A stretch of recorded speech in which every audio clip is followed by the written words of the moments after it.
بسم اللہ الرحمن الرحیم۔ ناظرین السلام علیکم ورحمۃ اللہ وبرکاتہ۔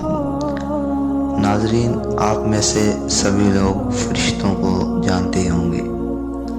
فرشتے اللہ کی نوری مخلوق ہیں اور ہر اس حکم کے پابند ہیں جو اللہ انہیں دیتا ہے۔ آج کی اس ویڈیو میں ہم ایک ایسے واقعے کا تذکرہ کرنے والے ہیں جس میں ایک فرشتے اور چور کا ذکر ہے۔ تو آئیے ویڈیو شروع کرتے ہیں۔ ویڈیو شروع کرنے سے پہلے اگر آپ ہمارے چینل پر نیو ہیں تو چینل کو سبسکرائب ضرور کریں۔ حضرت سیدنا حسن رضی اللہ تعالیٰ عنہ حضرت سیدنا انس رضی اللہ تعالیٰ عنہ سے روایت کرتے ہیں کہ حضور نبی کریم صلی اللہ علیہ وسلم کے صحابہ کرام رضی اللہ تعالیٰ عنہ میں سے ایک صحابی رضی اللہ تعالیٰ عنہ تجارت کیا کرتے تھے۔ ایک ملک سے دوسرے ملک اور ایک شہر سے دوسرے شہر مال تجارت لے جاتے۔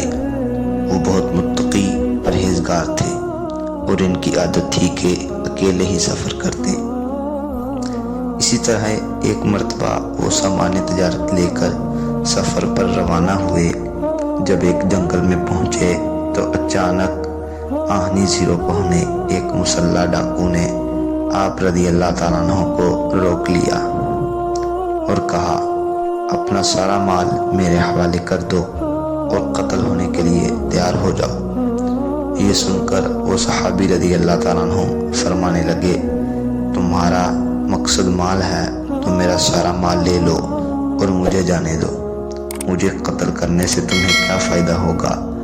یہ لو، میں تمہیں اپنا مال پیش کر رہا ہوں۔ یہ سن کر ڈاکو نے کہا، میں تمہارا مال تو لوں گا لیکن تمہیں قتل بھی کروں گا۔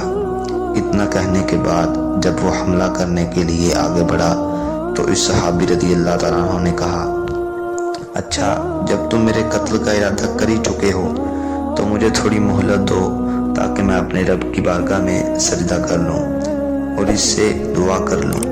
یہ سن کر ڈاکو نے کہا، جو کرنا ہے جلدی کرو، میں تمہیں قتل ضرور کروں گا، جلدی سے نماز وغیرہ پڑھ لو۔ اس صحابی رضی اللہ تعالیٰ عنہ نے وضو کیا، 4 رکعت نماز پڑھی، پھر سجدہ کی حالت میں اللہ رب العزت سے اس طرح دعا مانگنے لگے، اے ودود، اے عرش مجید کے مالک، اے وہ ذات جو ہر ارادے کو پورا کرنے والی ہے، میں تیری عزت کا واسطہ دیتا ہوں، ایسی عزت جس کی کوئی انتہا نہیں، اور اے ایسی بادشاہ کے مالک جس پر کوئی دباؤ نہیں ڈال سکتا، میں تجھے تیرے اس نور کا واسطہ دے کر سوال کرتا ہوں جس نے تیرے عرش کے ارکان کو منور کیا ہوا ہے۔ میرے پروردگار، مجھے اس ڈاکو کے شر سے محفوظ رکھ۔ اے مدد کرنے والے میری مدد فرما، اے مدد کرنے والے میری مدد فرما، اے مدد کرنے والے میری مدد فرما۔ اس صحابی نے بڑی آہذاری کے ساتھ ان کلمات کے ذریعے 3 مرتبہ بارگاہ خداوندی میں دعا کی۔ ابھی وہ دعا سے فارغ بھی نہ ہوئے تھے کہ ایک جانب سے ایک شاہ سوار ہاتھ میں نیزہ لیے نمودار ہوا اور اس ڈاکو کی طرف بڑھا۔ جب ڈاکو نے اسے دیکھا تو اس پر حملہ کرنا چاہا، لیکن سوار نے نیزے کے ایک ہی وار سے ڈاکو کا کام تمام کر دیا۔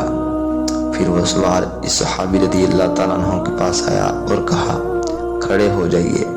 یہ سن کر وہ صحابی رضی اللہ تعالیٰ عنہ کھڑے ہوئے اور اس سوار سے کہنے لگے، اے عظیم شخص، میرے ماں باپ تم پر قربان ہوں، آج اس مصیبت کے دن تم نے میری مدد کی ہے، تم کون ہو؟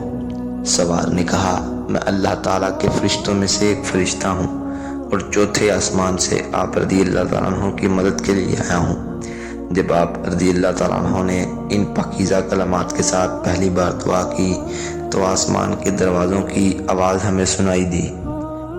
پھر جب وہ دوسری مرتبہ دعا کی تو ہم نے آسمان میں ایک چیخ و پکار سنی۔ پھر جب آپ نے تیسری مرتبہ دعا کی تو یہی دعا کی تو ہمیں یہ آواز سنائی دی۔ یہ ایک پریشان حال کی دعا ہے، لہذا میں نے اللہ تعالیٰ کی بارگاہ میں عرض کی، یا رب العالمین، مجھے اس مظلوم کی مدد کرنے اور اس ڈاکو کو قتل کرنے کی اجازت دے۔ چنانچہ میں اللہ تعالیٰ کے حکم سے آپ رضی اللہ تعالیٰ عنہ کی مدد کرنے آیا ہوں۔